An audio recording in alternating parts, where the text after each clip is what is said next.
One Piece chapter 1185, mind your own beeswax. Okay. Pronunciation. Reader request, I can't wait for Luffy to eat this. Hancock practices for cooking. He's burning everything. Okay. I wonder if Hancock would have beef with Sanji, because he's the one who cooks Luffy's food, and he wouldn't eat what she cooks. That'd be funny. This big shadow, fire flame, phoenix vestige, right? You know, I forget what the demon's name is, but we seen the yokai, one of the 5 elders. He's the bird. This bird flame body that's in here, does this have anything to do with the guy who's back here smoking a cigarette, who looks a whole lot like the guy who worked in Impel Down, who's now on Blackbeard's team? He looks a whole lot like him. Like, am I tripping? Does he have a sword? I don't see a sword. I don't see a sword on his side. No katana. But yo, he looks a whole lot like him. He's clearly a holy knight. He has the badges. He's the dark clothes. He's a holy knight, no doubt. Brook being Candel's squire from a kid, learning his swordsmanship from her directly.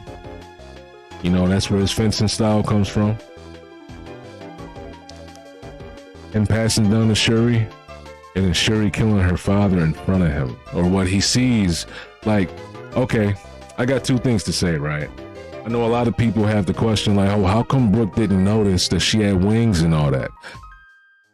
I'm sure he questioned all of that sort of stuff, but also he is in shock, and she's still talking like normally. From his perspective, she sounds like herself, you know. But also, at the same time, what if he, like I said earlier, what if he doesn't have all of his memories? What if right now we're watching him like kind of remember all of this stuff? What if when it goes back to the present day in Elbaf, with him laying on the ground, he says, I remember. I finally remember. You know, like he puts 2 and 2 together. You look just like the Giants did earlier when they got possessed. This guy who's here on the island today is the one responsible, and he starts linking it all together, right? That could happen. I want that to happen. I feel like that's a strong possibility. It's also possible that, like I said earlier, you know, like a lot of people think, he's so shocked. He's not even paying attention to the wings, which I feel like you would have to pay attention to that. That should be a part of your shock. Like, why is Princess Shuri and Aniki laying on the ground over here? They both got horns and wings. I've never seen that shit before. I can't do that. He never told me he could do that. Like, that's not in his bloodline. So why would Brook, you know, kind of ignore that and still lean on the idea of her being a father-killing princess? Like, there has to be something from this day. Maybe during his fight with her, his memories get messed up. There has to be something, okay? And she has a black blade here, it seems like. Her blade is coated with flames. I didn't even notice that the first time. It has to be a thing, man. It has to be. And I've been thinking also, right? I'm sure a lot of people already like thought of this and kind of already came up with an answer, the same answer. But I think one of the reasons why Brook, I said this before too, actually, one of the reasons why Brook isn't as strong anymore is because he literally doesn't have any muscles or tendons or anything like that. He doesn't have adrenaline anymore, probably. Like, he's just the bones, like, you know, animated bones. He only has technique and spirit power, soul power. That's all Brook has left. But this chapter, like, it's really eerie. Like, now that we know, like, more of what the Celestial Dragons do, because we knew that they did this, but we never seen it happen to any of the characters until Bonnie, right? Until Jewelry Bonnie and Kuma. and then Jenny. But, and you know, now we've seen it happen again with Garling and Shanks' mother, right? But we never really seen it happen with the characters, the Celestial Dragons going in and kind of like, you know, literally taking the women for their own and taking people's wives and so on and so forth. We've seen them take people's wives and had them in chains, but we never really seen the direct result of that happen through characters. Now that we've seen it, watching the Celestial Dragons be around this island, and, you know, especially before Shuri was born, it's a real eerie feeling with that. And she has the heterochromia going on, right? It's a real eerie feeling. It makes me feel like, and I'm sure everybody else, it might make you think that she might not be the king. I keep forgetting his name. King Ravon, I forget, man, my bad, but the king's name, it doesn't matter. She might not be his daughter, okay? Potentially. We might have to figure all of this out. I wonder, as far as like next chapter goes, I wonder if Brooke is going to be told any secrets. Like, is this guy standing here? This guy sitting down smoking the cigar? Is he going to tell Brooke something? Is he going to tell him, like, you're too late?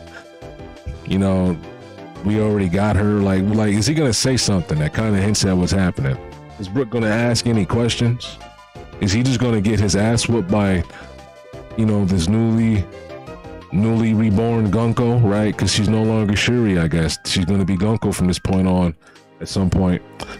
So is Gunko just going to whoop his ass and, like, you know, kind of go easy on him? Maybe not kill him, but leave him, like, gravely wounded? Because, you know, she's still Princess Shuri on the inside. I feel like that might happen. I don't know. I don't see Brooke beating Shuri. I don't see them just leaving and walking away while Brooke is standing here. I mean, that's possible.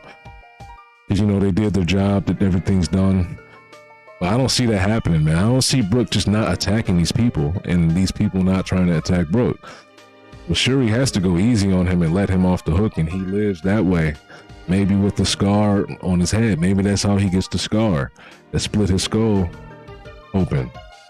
And that's going to be the reason why he lost his memories. Because his skull got split open on his day, and it's also a traumatic experience. So, like, the combination of things made him forget, right? Maybe. But a lot of shit just happened in this chapter, dude. Oh, man. The instruments rotting away and the fog is 100%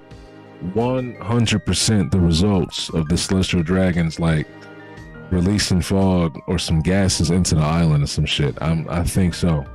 Like, correct me if I'm wrong, but I could have sworn that they did this before.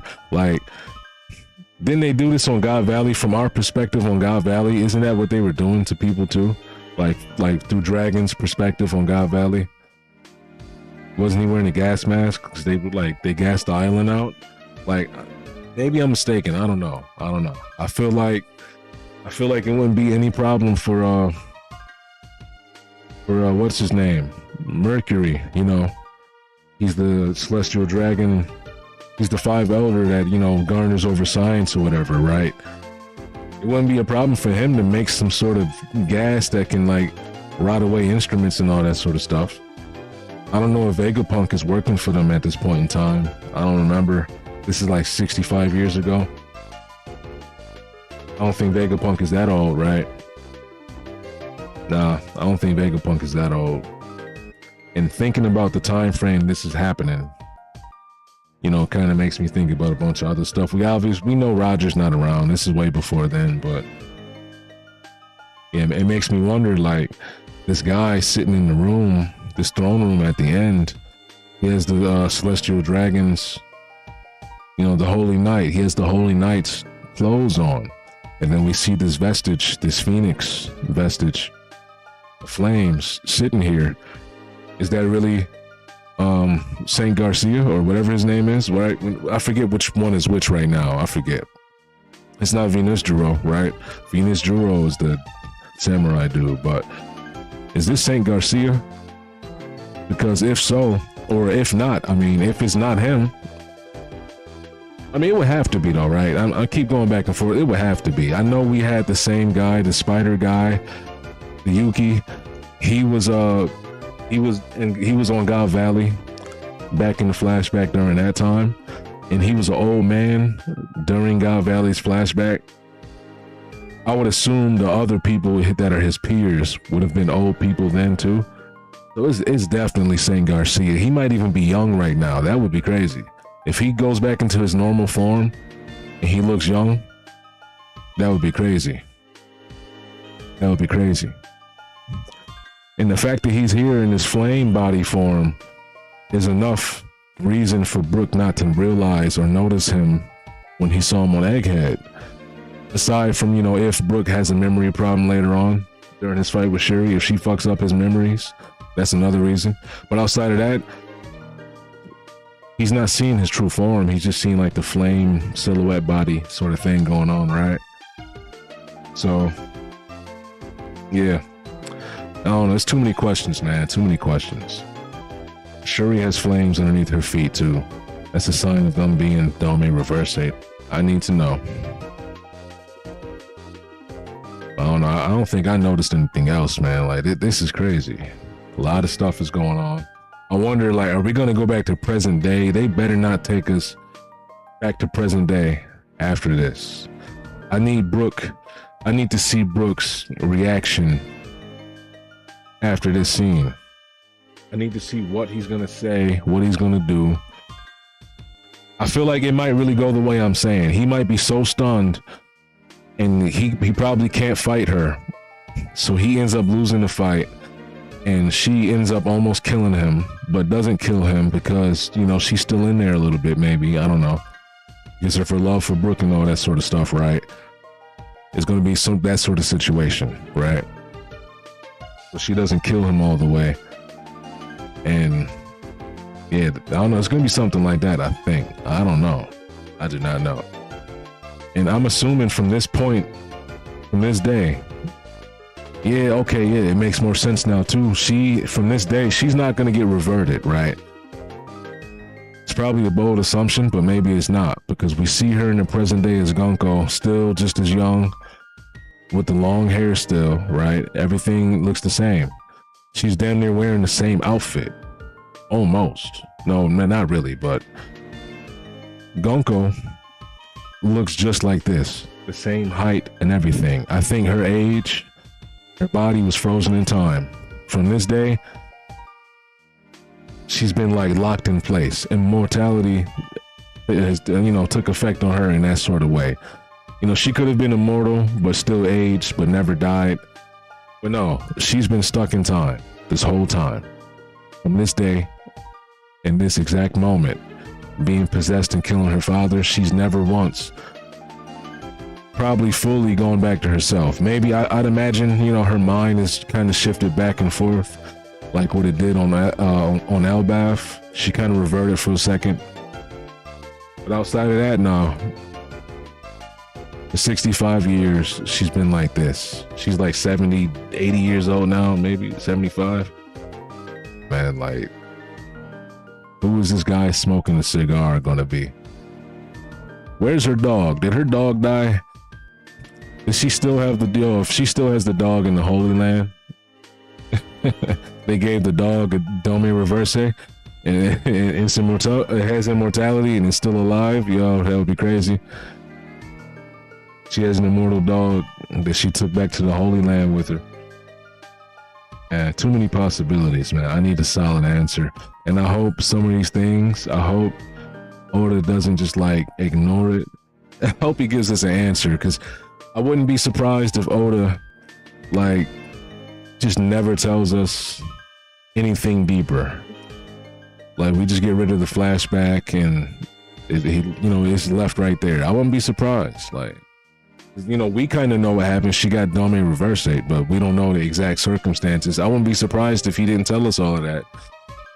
If he just showed us Brooke's perspective, maybe he'll tell us that later. Maybe Princess Shuri, like, you know, current day Gunko, maybe she'll be the one to tell Brooke the rest of the story, right?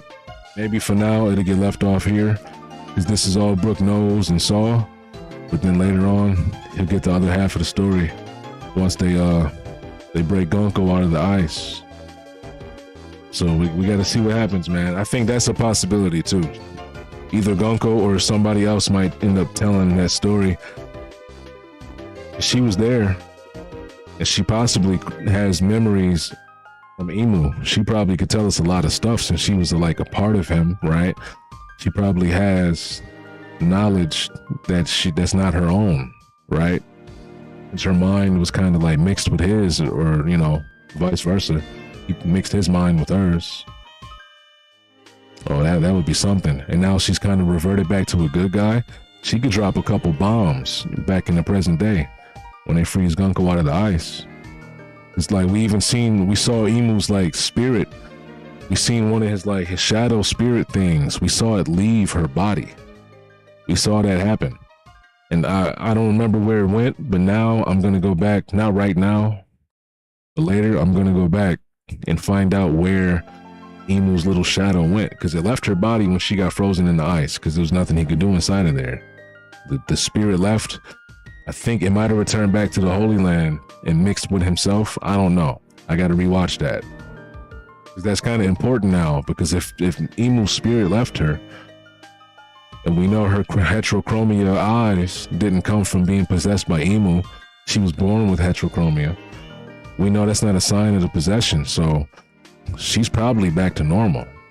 You know what I'm saying? Like, and then when Brooke sees her and she's back to normal, she can tell him a lot of stuff, a lot of shit. Even the Straw Hat crew, she could tell them, like, whoever's there with her or with Brooke, like Usopp and, you know, maybe Robin. Hopefully Robin is there by the time they free her out the ice. Robin needs to hear something about 65 years ago. But hopefully it makes a good video. The next video I have to make is a Berserk video. And hopefully I drop the Berserk video by tomorrow or the day after. But until then, I'm out. The One Piece is real.